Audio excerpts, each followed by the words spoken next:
All right. Good evening, everyone. Good evening, everyone, and welcome to the Fiveable stream. This is a review for APUS history. A lot of people have their midterm, semester finals, all of that kind of stuff coming up. So we are there now. If you're watching on my YouTube channel, this is a broadcast that is sponsored by Fiveable. Anybody can watch this tonight, but make sure to click in the link. Okay, so you can go to fiveable.me/sign up, and then you can use code Tom Ritchie, just my name, Tom Ritchie, for 30% off before midnight tonight. Okay, so just make sure that, if you're interested in Fiveable, go ahead and do that. The questions that I'll be taking are all from Fiveable members. Okay, so those of you who are in the chat, there are about 10 of you in here. Let's see. So y'all go ahead and ask questions. Okay, y'all go ahead and ask your questions, and those are the questions that I'm going to be answering. Okay, so go ahead and get those questions in. I don't see any questions yet, but go ahead and get those in. Okay, so go ahead and get not a Fiveable member, go ahead and click on that link that's in the description for some other stuff. Now, also next week, Fiveable is doing a massive Kahoot game. Okay, so that's going to be next Wednesday at 7 p.m. Same time, so a week from tonight, and that is going to be going on. You'll want to go to fiveable.me/Kahoot to register. Okay, so if you want to go for next week's Kahoot game, fiveable.me/Kahoot. Okay, so make sure that that you take a look at that. And again, we are just kind of working out. This is the first time that we're doing this live stream. So let me just make sure that this is working on my channel. Again, Fiveable members, go ahead and get questions asked. Okay, so let's go ahead and ask questions. I don't see any questions from Fiveable members yet. So let's go ahead and get that going. Come on, y'all. Or else I may have to just go to the YouTube chat and we'll see what people have for me there. Okay. So as far as that goes, we've got that going on. All right. And I think that everything's working. I'm still waiting on Fiveable members to get. Okay, I do have a few questions now. Excellent. Okay, so still not wanting to update my thumbnail, but we'll work on that later. Okay, and we've got some people commenting on my channel. Hey there, Kristen and Megan and Joshua and Giassi. All right, now as far as that goes, remember, ladies and gentlemen, because this is a Fiveable broadcast, I'm only taking questions from Fiveable members. But stay tuned if you're watching on my channel, because I will be broadcasting again just on my channel and taking questions from the public. So let's go ahead and get in here. Okay, so I see here. Yes, so thank you, Leal. Oh, we've got a few here. All right, so first of all, let's go ahead and start. Can you talk about what are the New England colonies, Chesapeake, South, etc., and their differences? Okay, so when we're talking about the 13 colonies, one of the most important things to understand is the difference between the three groups of colonies. Now, for APUSH, it's not like you need to know the inner workings of the Connecticut colony or something like that. Okay, so you're not studying all 13 colonies as much as putting them into maybe 3.5 groups. Okay, because first of all, you've got the New England colonies. Now, what I tend to do for each colonial region is to pick a colony or two that's representative. Okay, so in this case, for New England, Massachusetts is, of course, your most representative colony. Now, the New England colonies, they are different from the other colonies because their primary business model is not based on agriculture. Okay, so that's something that is important to know, that it is based on shipping, trade, of course, timber and fishing, and these are the bases for the economy. Then the New England colonies are more religious than any other colonies. That the primary motive for colonization, if you were going to New England, was because you were religious and you'd been persecuted. And so you see that. Now we've got two groups here, the Puritans and the Separatists. separatists. Now, the Puritans and the separatists are both Calvinists. They have the same doctrines, but they have different approaches. The Puritans who wanted to purify the Church of England, the separatists who wanted to make their own church. The Plymouth colony, for example, was settled by a separatist group, people who saw themselves as creating a new church apart from the Church of England, but they were all Calvinists. Now, the other thing to note is we remember that although we learned when we were little and we dressed up like pilgrims and Indians and we heard about, oh, they came over here for religious freedom, it's not in the American sense, okay, that these people were not very tolerant of other people. Now, the biggest examples of religious intolerance in the New England colonies would be Roger Williams and Anne Hutchinson. Okay, Roger Williams, who was a minister, who said that, you know, it's really not the state's job, the government's job to tell people that they have to go to church. People should not be forced to worship. That should be a choice. Sounds very American, right? Yes, but it was not in line with the beliefs of the leaders of the Massachusetts Bay Colony. Another name you want to know is John Winthrop. Okay, he would be another one. So John Winthrop, and then John Winthrop, the governor of the city on a hill, and Roger Williams, who, because he was saying that you shouldn't force people to be religious and people should be able to choose their own religion, he was exiled and started what later became Rhode Island, which for him was Providence Plantations. And then, of course, there was Anne Hutchinson, who was a woman who was leading Bible studies, which wouldn't be seen as weird today, but for this community, the official religious leadership had a lot of power. And so not only was Anne Hutchinson not a minister, but she was also a woman, and she had a lot of people going to these home Bible studies that she was offering. So with that in mind, you know, Anne Hutchinson was also exiled because she didn't fit in with the community. So remember that religious intolerance in New England. Now, let's contrast that with the religious tolerance in Pennsylvania. So when we look at the middle colonies, I generally look at Pennsylvania as my characteristic colony for the middle colonies. And that was founded by William Penn, who was a Quaker. Okay, William Penn, who was a Quaker. And as a Quaker, he was, of course, against any kind of force, any kind of coercion. And so in the Pennsylvania colony, you've got complete religious liberty, and everything is, everything's all nice and happy. Of course, Philadelphia, the city of brotherly love. So you're more likely to find religious tolerance in the middle colonies, or mid-Atlantic, whatever the the terminology is that you're seeing there. But understand that the two are interchangeable: middle colonies, mid-Atlantic colonies. And so William Penn is a Quaker. He's settling this for religious toleration.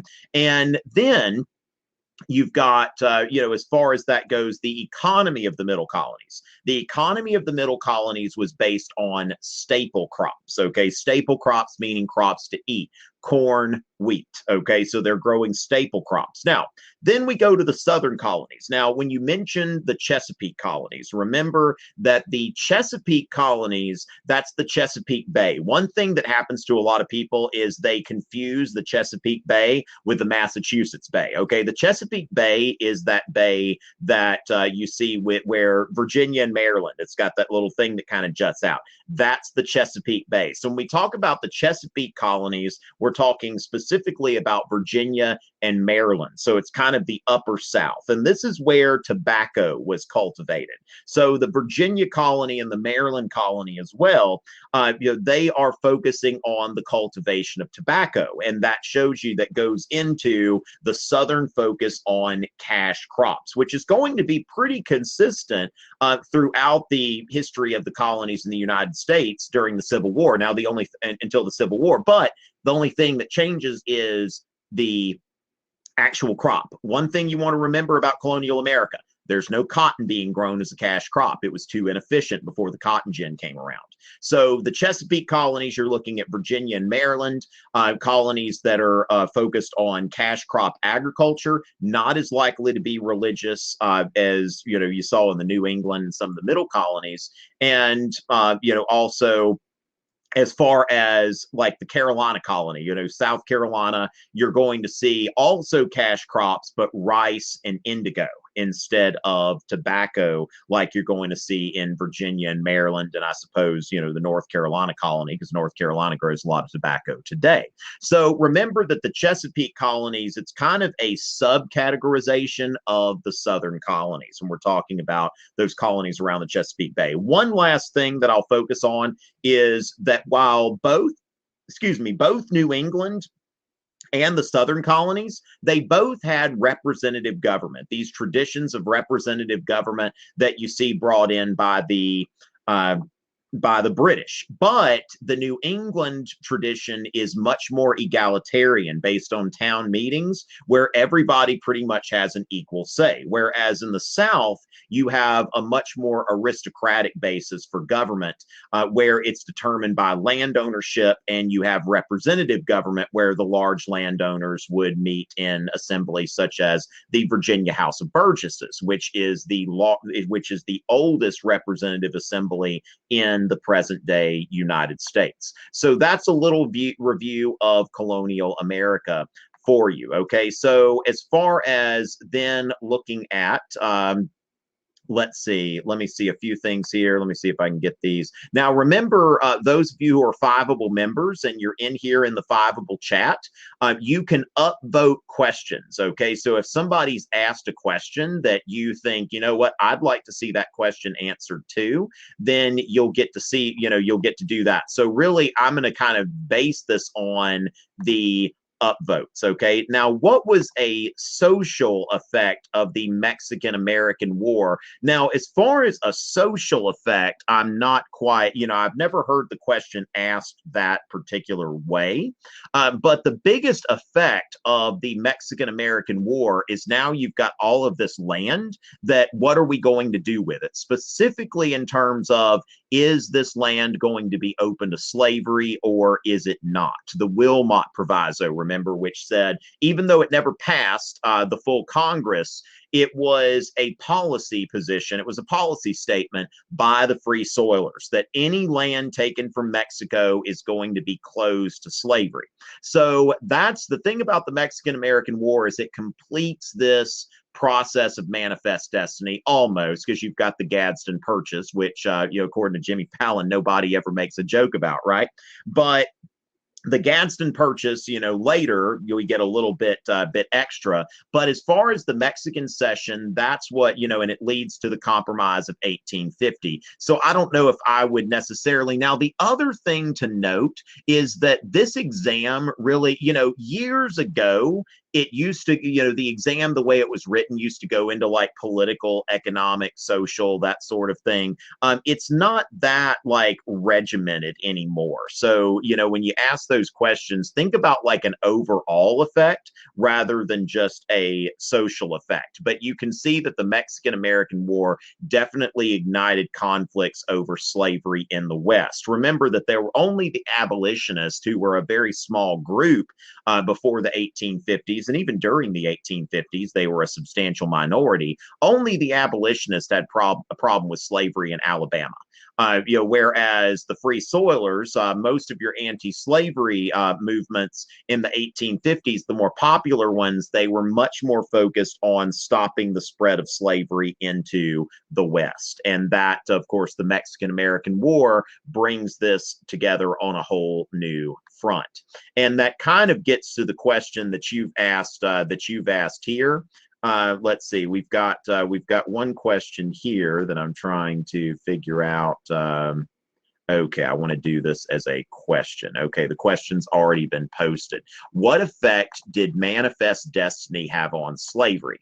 So that's the thing, that when, and you get into all of these different, people, they want to categorize things as just like one thing. Your mind wants things to be as simple as possible. Okay, so yes, slavery is an issue during the antebellum period, and certainly William Lloyd Garrison, Frederick Douglass, these people are abolitionists, and they want to get rid of slavery everywhere, even before the annexation of Texas or anything like that. But manifest destiny, with the annexation of Texas and the Mexican Cession, it starts new debates about the spread of slavery, which before that had been kind of a settled question. The Missouri Compromise in 1820 really kind of settled the issue of slavery on that 3630 line within the Louisiana Purchase. So as long as that was the United States, then that was okay. People had already settled that question and it seemed to be resolved.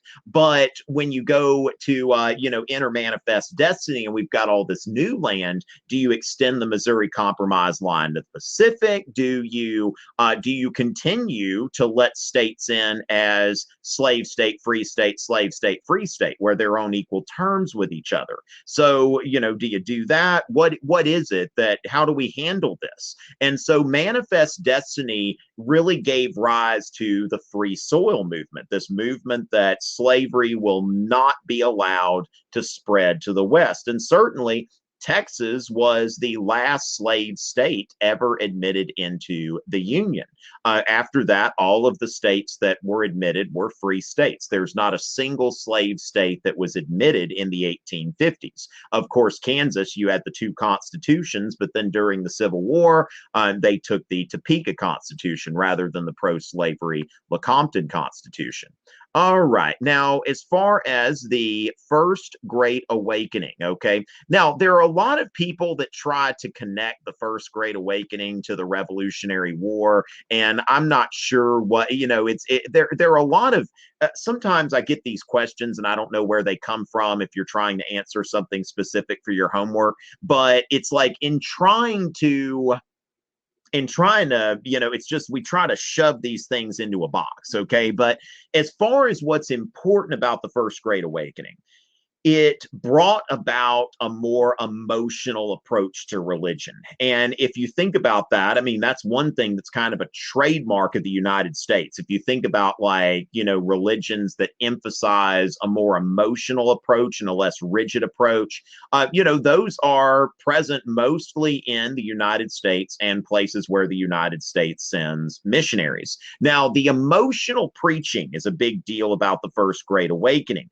Also, that you start to see kind of the democratization of religion, because before this, it was largely, a minister is somebody who has been to one of these colleges, has studied, is very well versed in Latin and Greek and all of that kind of stuff. Well, the First Great Awakening, you have a lot of itinerant preachers. And so they're just going around preaching to whoever, like George Whitefield would go around preaching in the open air because a lot of churches closed themselves to him. Now, that's another thing about the First Great Awakening, is that it led to a lot of divisions, okay? Because what you had was the lower classes that were rejecting the religion of the elite, this elite approach to religion, which was very traditional. Now, if you want to make a connection to the Revolutionary War, you do see that the Church of England is being challenged. Both the First Great Awakening and the Second Great Awakening,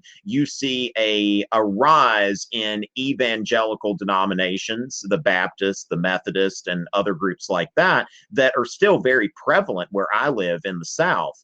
And so as far as that, you could go into that and then just kind of the democratizing of religion. But, I would credit the Enlightenment with, leading to the American Revolution and the ideas there much more than I would credit the First Great Awakening with leading to the American Revolution.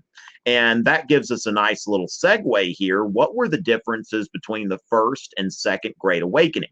Now, what they had in common. Now, this is the thing when you have to do a comparison essay, for example, that, you've got to think about what do they have apart from each other, and then what do they have in common? Okay, so I draw a box typically that, I've got a box here for the First Great Awakening, a box here for the Second Great Awakening, and then a box under it that shows these are the things that they have in common. Okay, so that's what I'm going for with that. So first of all, let's talk about what happens with with both of them is the emphasis on emotional preaching. That's the biggest thing there. And of course, the rise of non-traditional faiths and non-traditional approaches to religion.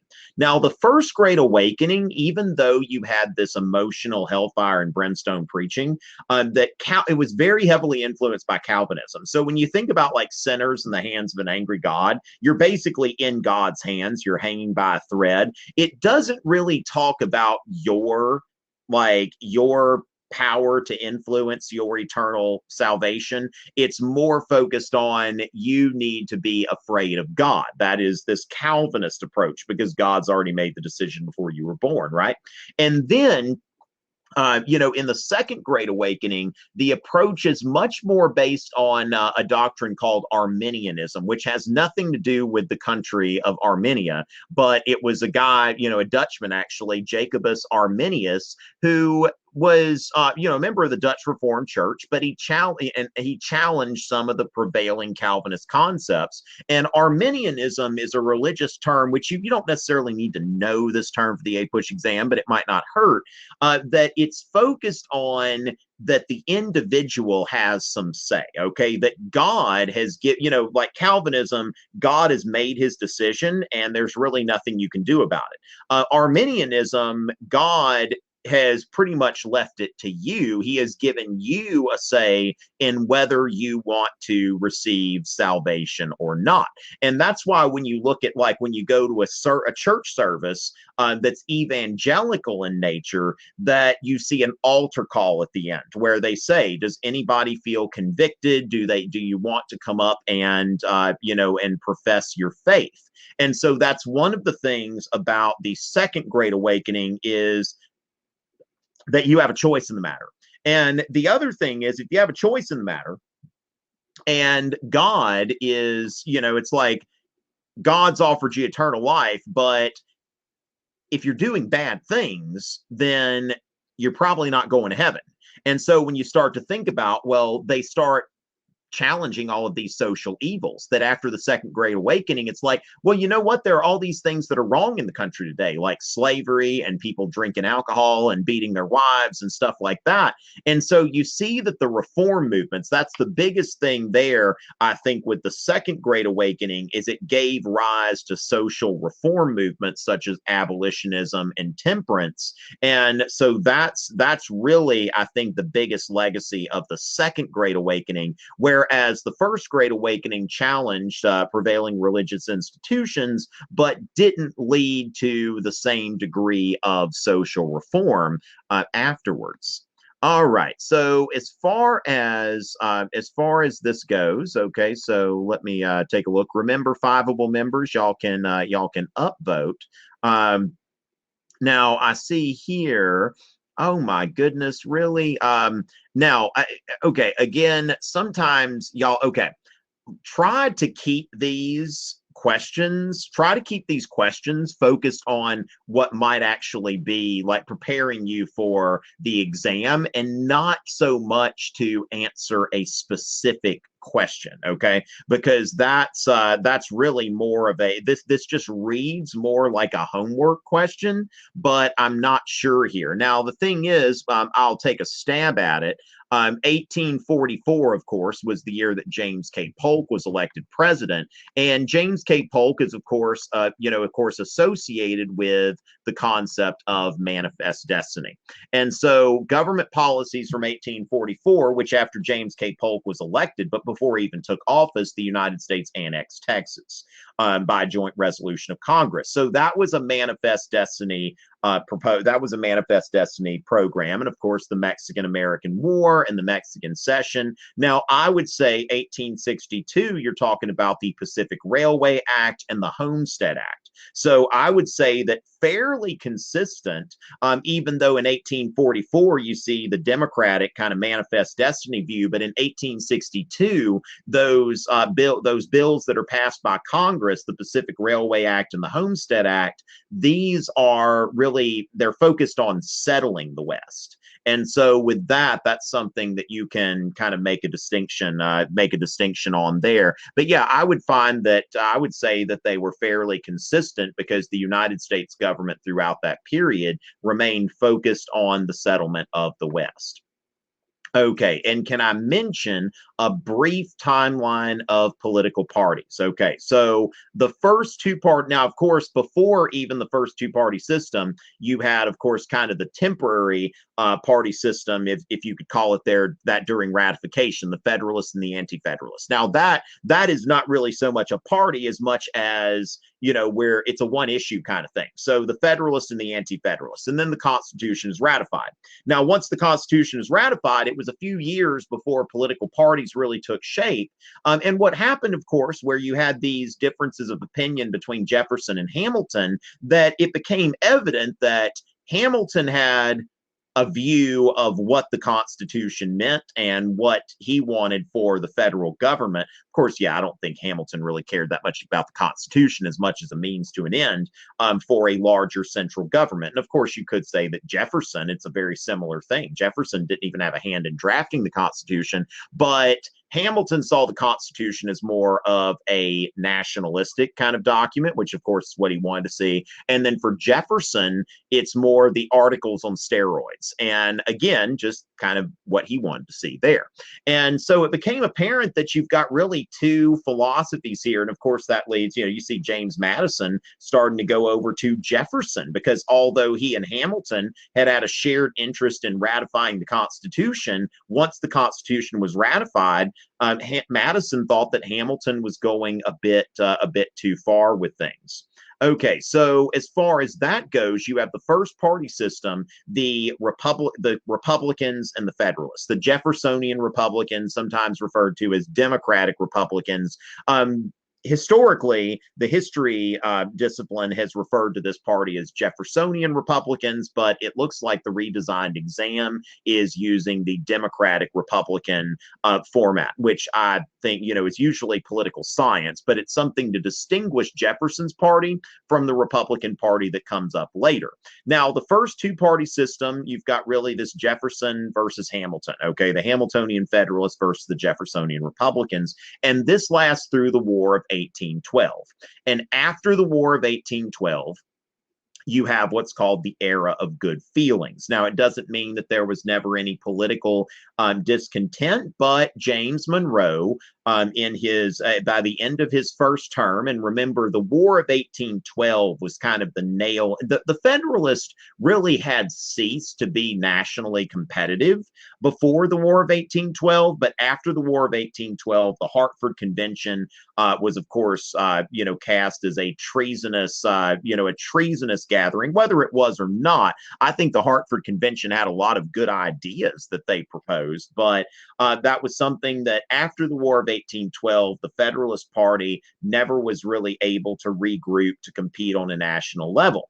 And so during the era of good feelings, which was during James Monroe's presidency, you have this period where you don't have political parties. Now, of course, that comes back with the entrance after the election of 1824, which was just a huge mess, was resolved in the House. You had 4 people running for president, and then you see what happens there with the corrupt bargain. And so then you start to see, okay, John Quincy Adams, Henry Clay, they're kind of going this way and starting the Whig Party, what will become the Whig Party, first the National Republicans, and then Andrew Jackson and his faction, which will form what they called for a time, the Democratic Republicans, and then just shortened to Democrats. Okay, so the Democratic Party and the Whigs. During most of the antebellum period, those are the two parties, the Democrats and the Whigs. Now, after the 1852 election, the Whig Party fell apart. Basically, the Whig Party could not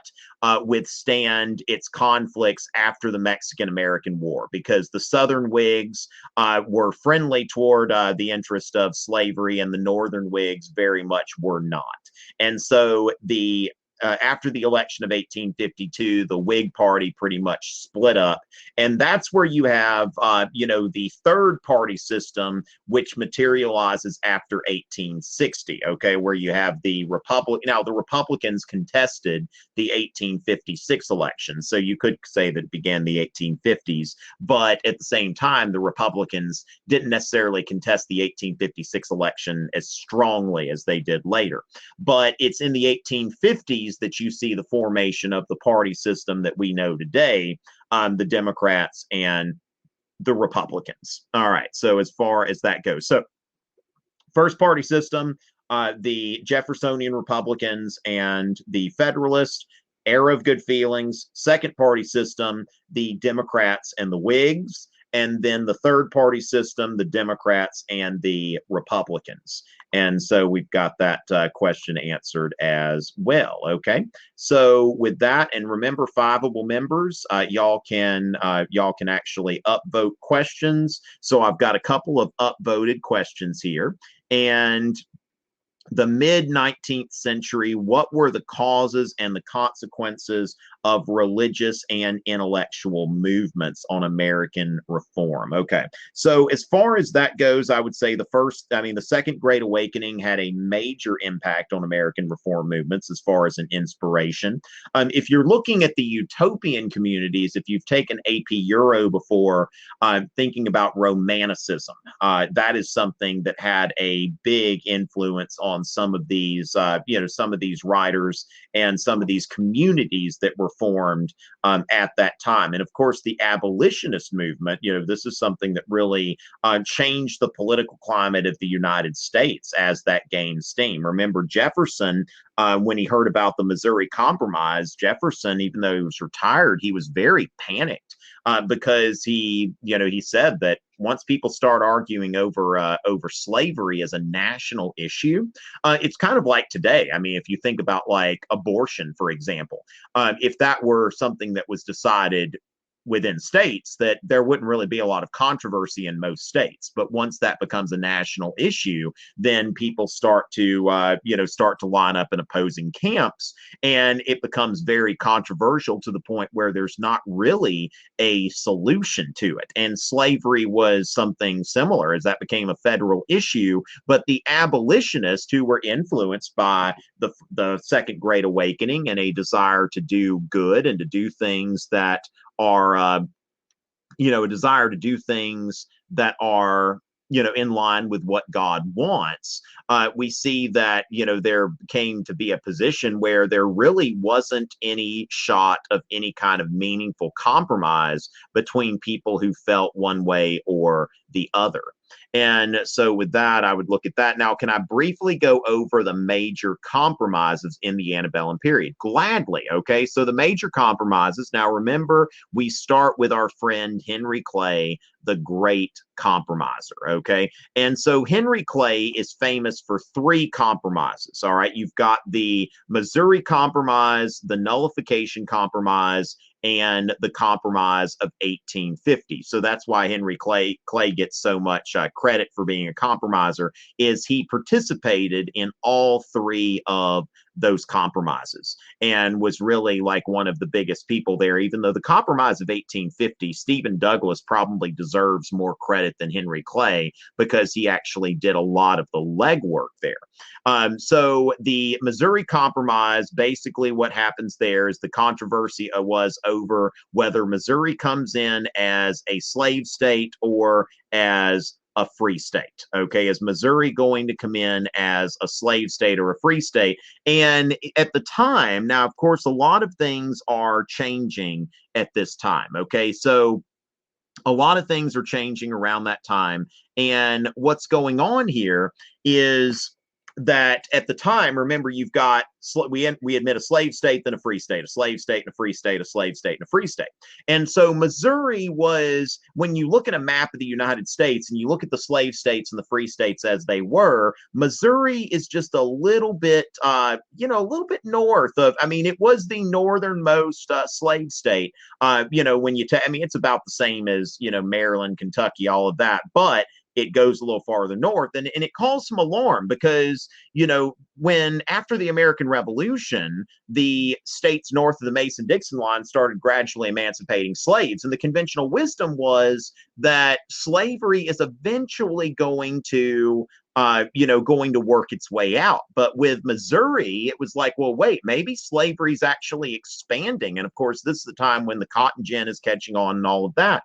And so Henry Clay steps in and says, okay, so the Missouri Compromise, we admit Missouri is a slave state.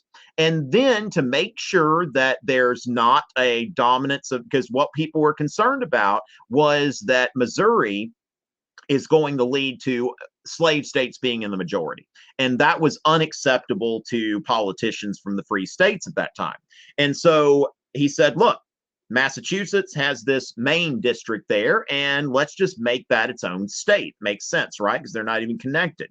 And so Massachusetts then then splits itself in two, which you can, which is possible with the consent of that state. And so Maine is brought in as a free state, and then the Louisiana Purchase is divided at 3630, which south of 3630 is going to be slave territory or groomed for slave states, and then north of 3630 free states. And when you look at north of 3630 versus south, there's a lot more land to the north of 3630. And so that was deemed acceptable. Maine is a free state, Missouri is a slave state, and then the 3630 line. Now, then you had nullification. And of course, nullification was South Carolina's response to the Tariff of 1828. Now, the economy was changing in the North. The Northern economy was starting to focus more on manufacturing. Henry Clay, again, known for his compromises, but also known for the American system, NIP, okay? National Bank, Internal Improvements, Protective Tariff, NIP. And so Henry Clay's American system is basically designed to try to increase internal trade and to promote manufacturing and the development of the West as far as infrastructure.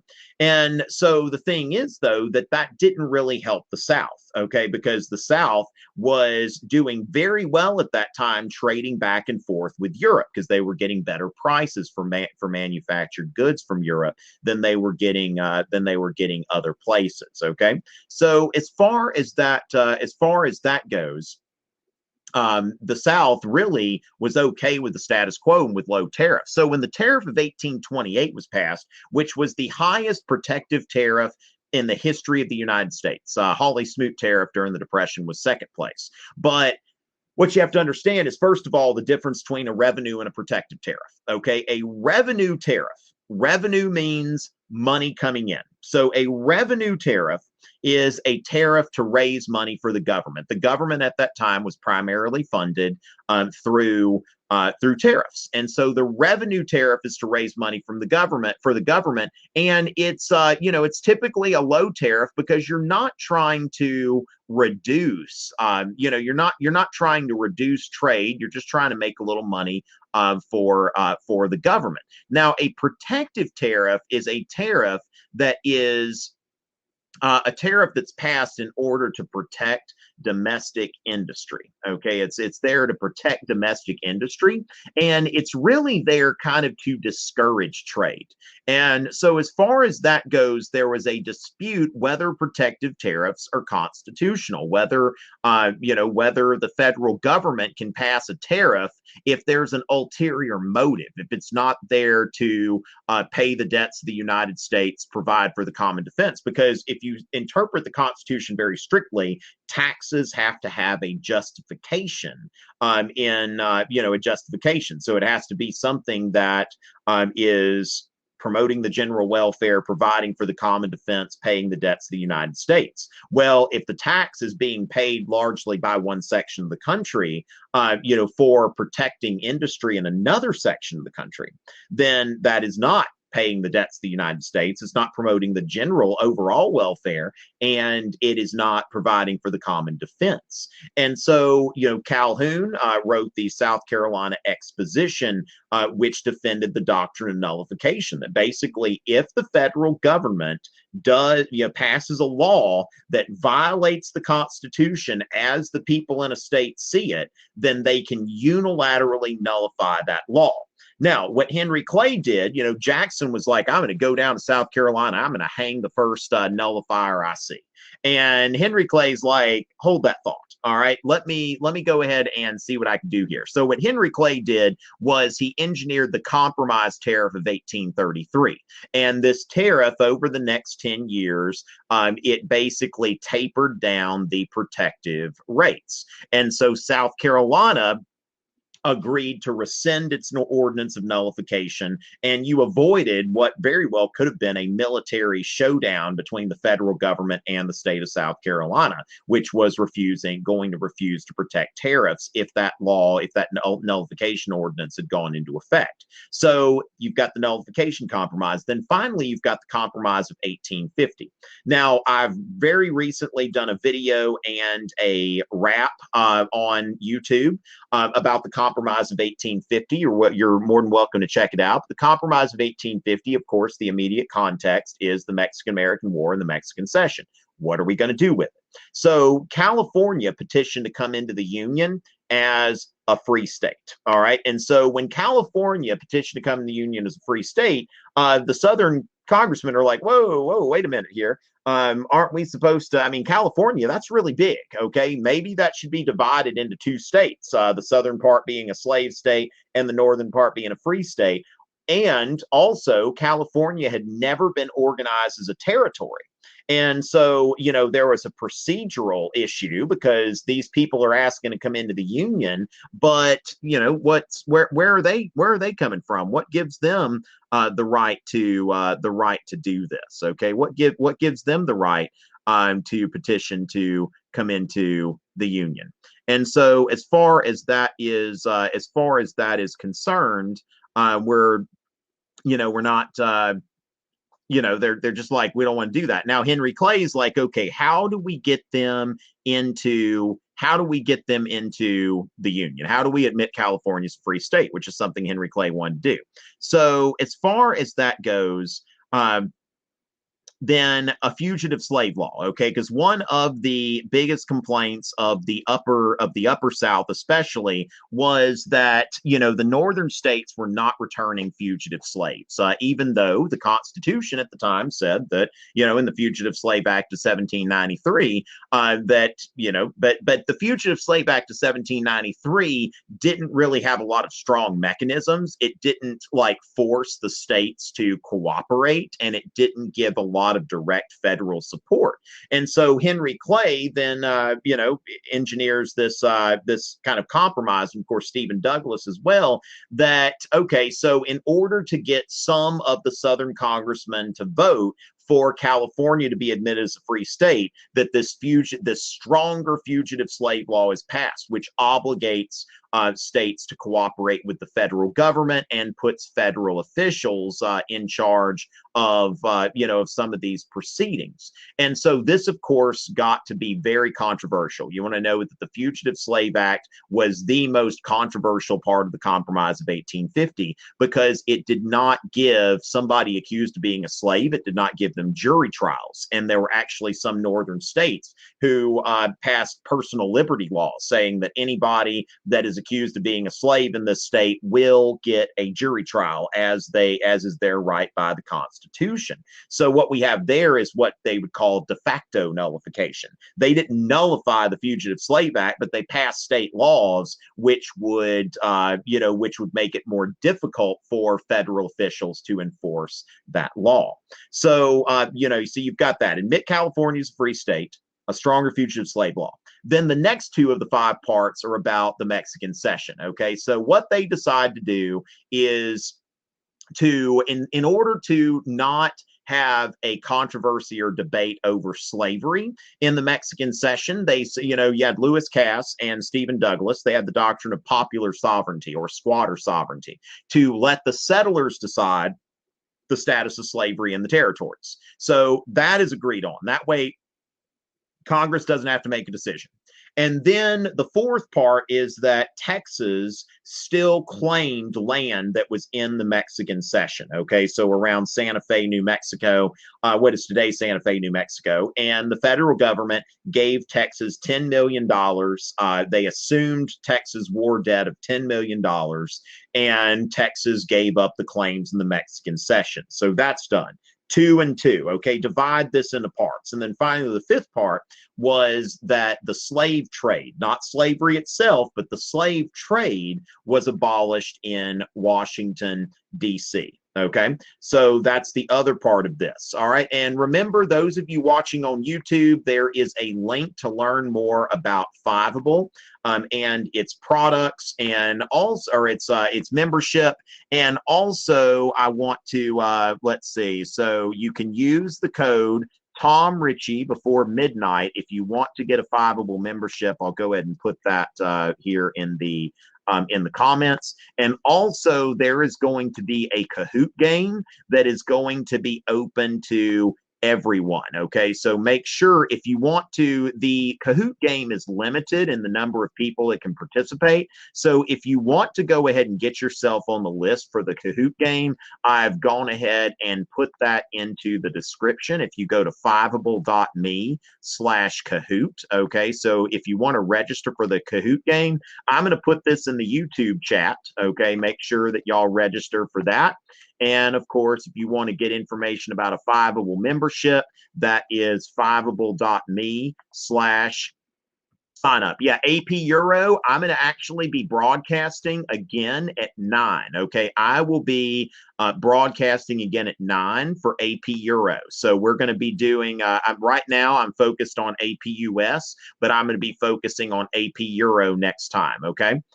All right, so then we go into, okay, so we've got still a few more questions from Fiveable members here. Can I go into the important court cases associated with Chief Justice John Marshall? Now, first of all, there is Marbury versus Madison, okay, and that is the case where the Supreme Court asserted the power of judicial review. That remember, in the Virginia and Kentucky resolutions, Jefferson and Madison wrote that it was basically the job of the states to interpret the Constitution.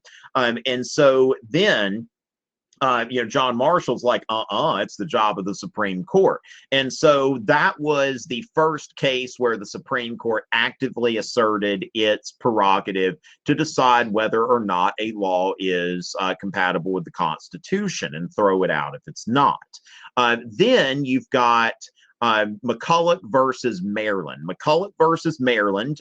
The state of Maryland tried to tax a branch of the Second Bank of the United States. This is a Supremacy Clause case. Okay, if you take AP Government next year, remember this. This is a Supremacy Clause case. And so as far as that, the Supremacy Clause, essentially, if the federal government passes a law that is consistent with the Constitution, then that law supersedes state law and states cannot interfere with it. Now, if it is not according to the Constitution, then the state can interfere with it and that sort of thing. But in Mcculloch versus Maryland, Maryland was trying to tax the bank. Now, you know that John Marshall, and this is the key, John Marshall was a Federalist and also acting as more of a Hamiltonian loose constructionist. So, of course, John Marshall believed that the bank was an actual valid constitutional responsibility of the federal government. And so given that the bank was judged by the Marshall Court to be a legitimate constitutional responsibility, then the Supremacy Clause stops the state of Maryland from being able to tax the bank. But remember, on one side, you've got the bank. On the other side, you've got a state. Which one is John Marshall going to go with? There you go.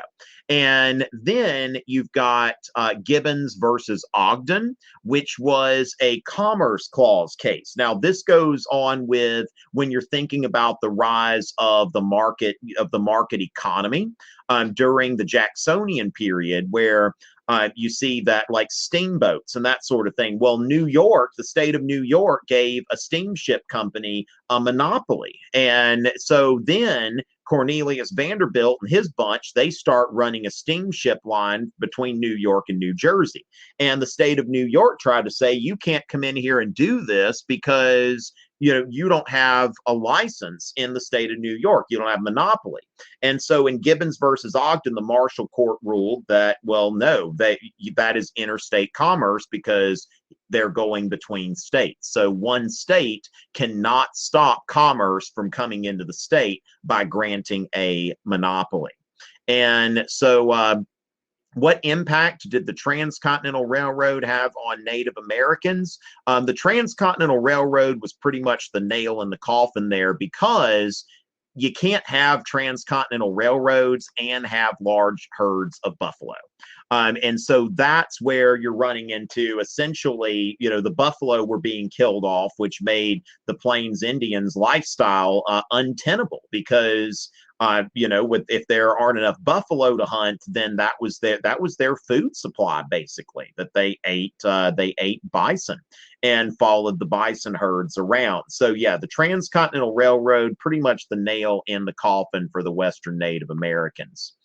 What would I consider the most important acts and taxes that preceded? Okay, now, Elliot, the Stamp Act would be the most important. Okay, now it really depends on you. You're trying to make a 3, you're trying to make a 5. Now, if you're trying to make a 5, you want to know that there are 3 taxes passed during the 1760s: the Sugar Act, the Stamp Act, the Townshend Acts. Now, I have got a video on my YouTube channel, Parliament Taxes the Colonies, where I go into that. I would recommend possibly taking a look at that video because I go into a lot more depth. But the Stamp Act was the most offensive of these taxes because it was an internal tax. And although the Sugar Act and the Townshend Acts were unpopular, nobody disputed Parliament's authority to tax imports. It's kind of like if your parents take your phone. You don't like it, but you don't dispute your parents' ability to take your phone. So that's something that, it's like, okay, you don't like it, but they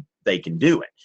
But then the Stamp Act, since it was an internal tax and hadn't been approved by the colonial legislatures, they weren't too crazy about that. All right, so as far as that goes, then what were some of the, okay, so as far as that stuff, Alberto, women's rights, you want to know the Seneca Falls Convention in 1848, which produced the Seneca Falls Declaration of Sentiments.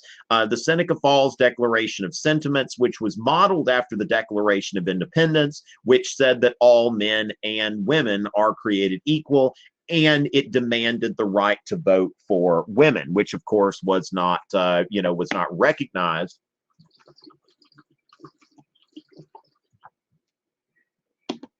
Stay hydrated, kids. Was not added to the Constitution until the 19th Amendment in 1920. So that, and also you'd want to know Elizabeth Cady Stanton and Susan B. Anthony, possibly Lucretia Mott would be another person to associate with the women's rights movement during the antebellum period. Now, again, ladies and gentlemen, this is a Fiveable sponsored broadcast. Of course, it is being broadcast on my channel, and I hope those of you on YouTube enjoyed it. I will be doing a YouTube broadcast very soon, so keep your eyes open for that. Make sure you've got me on notifications so you know when I'm going live and that sort of thing. All right, so as far as that goes, remember, for more information about a Fiveable membership, go to fiveable.me/sign up. You can use the code Tom Ritchie for 30% off, and that gets you access to weekly reviews from here on out and a lot of good stuff there. Now, the Kahoot games, which are not members only, they're available to everyone, okay? They're available to everyone. So with that, go ahead and, take a look at that. Sign up for the Kahoot. You can go ahead and put an email in and reserve your spot. So make sure that y'all do that. And I'm going to be coming back at 9 to do AP Euro. Okay, so make sure as far as that goes that you're in line with that. But thank y'all so much tonight, and I'm looking forward to broadcasting for Euro in about another hour. It is always a pleasure, ladies and gentlemen.